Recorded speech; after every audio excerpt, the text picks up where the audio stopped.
Hello बच्चों, the question says the ratio in which x-axis divide the segment joining 3, 6 and 12 minus 3 is. Options are 2:1, 1:2, -2:1 and 1:2 तो ये given है.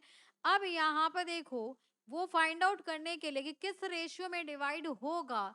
सो we are using a key concept. यहाँ पर एक की concept use कर रहे हैं, that is called section formula. तो सेक्शन फॉर्मूला कैसे एप्लीकेबल है. सपोज यहाँ पर आपके पास दो, यहाँ पर आपके पास पॉइंट है. एक हो गया आपके पास 3, 6 एंड एक पॉइंट का जो कोऑर्डिनेट है वो आपके पास 12 - 3 है. अब यहाँ पर इसको एक्स एक्सिस, कौन इसको डिवाइड कर रहा है, इसको एक्स एक्सिस डिवाइड कर रहा है. दैट मीन्स वाई 0 हो जाएगा एंड एक्स कोऑर्डिनेट इसका एक्स ले लेते हैं. सो लेट कर लीजिए ये डिवाइड हो रहा है आपका m:1 में. ठीक है, लेकिन ये जो फॉर्मूला यूज होगा यहाँ पर, मान लीजिए कोई पॉइंट P है, ये आपका डिवाइड कर रहा है इस लाइन सेगमेंट को. ये पॉइंट P जो इस लाइन सेगमेंट को डिवाइड करता है, सो यहाँ पर सेक्शन फॉर्मूला का यूज करेंगे. हमने लेट कर लिया कि m:n में डिवाइड करता है, तो ये हो जाएगा आपके पास mx2 plus nx1 upon m plus n. And यहाँ पर हो जाएगा आपके पास my2 plus ny1 upon m plus n. ठीक है, तो यहाँ पर m और n को करेंगे तो थोड़ा सा कॉम्प्लिकेटेड हो जाएगा. तो यहाँ पर हम लेट कर लेते हैं कि ये इसको m:1 रेशियो में डिवाइड कर रहा है. So let the point on x axis divide in the ratio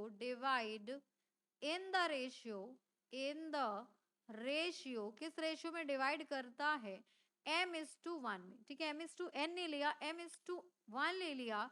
सो यहाँ पर आपके पास देखो कैसे यूज होगा. यहाँ पे ये हो गया आपके पास m, ये हो गया 1 एंड ये कोऑर्डिनेट्स हो गए आपके 0, 0. यहाँ पर आ गया आपके पास 3, 6 एंड यहाँ पर है आपके पास 12 - 3. ये हो गया. सो यहाँ पे हमें वैल्यू फाइंड आउट करनी है, तो कंपेयर करके बहुत ही इजीली हो जाएगा. तो यहाँ पे देखो कोऑर्डिनेट्स अगर हम देखें तो इसको P ले लीजिए.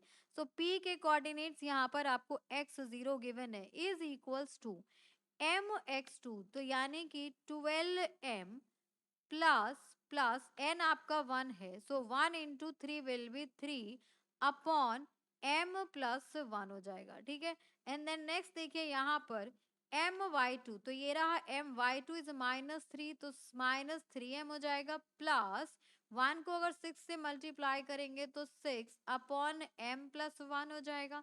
अब हमें यहाँ पर क्या गिवन है, हमें यहाँ पर ये गिवन है 0 गिवन है. ठीक है, तो m की वैल्यू हम इजीली फाइंड आउट कर सकते हैं कंपेयर करके. हम y एक्सिस को कंपेयर कर देते हैं. तो यहाँ पर comparing y coordinates, so y coordinates को हम कंपेयर कर लेंगे. So 0 will be equals to -3m plus 6 हो जाएगा डिवाइडेड बाय m प्लस 1. तो ये आपका 0 में चला जाएगा, तो यहाँ पर 0 में जाएगा, तो ये हो गया -3m प्लस 6. ये हो गया. सो यहाँ पर हो जाएगा आपके पास 3m will be equals to 6. So m will be equals to 6 upon 3. तो यहाँ पर आ गया आपके पास 2. So the ratio will be, the ratio जो रेशियो हमने लिया था m:1, यहाँ पर जो हमने रेशियो लिया था वो हमने m:1 लिया था. तो यहाँ पर देखते हैं रेशियो क्या होगा. सो the ratio will B m:1 लिया था, तो m की वैल्यू हमारे पास आ चुकी है. तो m की वैल्यू यहाँ पर क्या है आपके पास, m की वैल्यू है 2. सो 2:1, जो यहाँ पर आपका x एक्सिस पे जो पॉइंट है वो इस लाइन को 2:1 रेशियो में डिवाइड करता है. सो 2:1 रेशियो जो है आपका, वो आपका ऑप्शन नंबर ए है. So option number A 2:1 is the correct answer. Hope this answered your question. Hope you understood it very well. Thank you so much. Best of luck.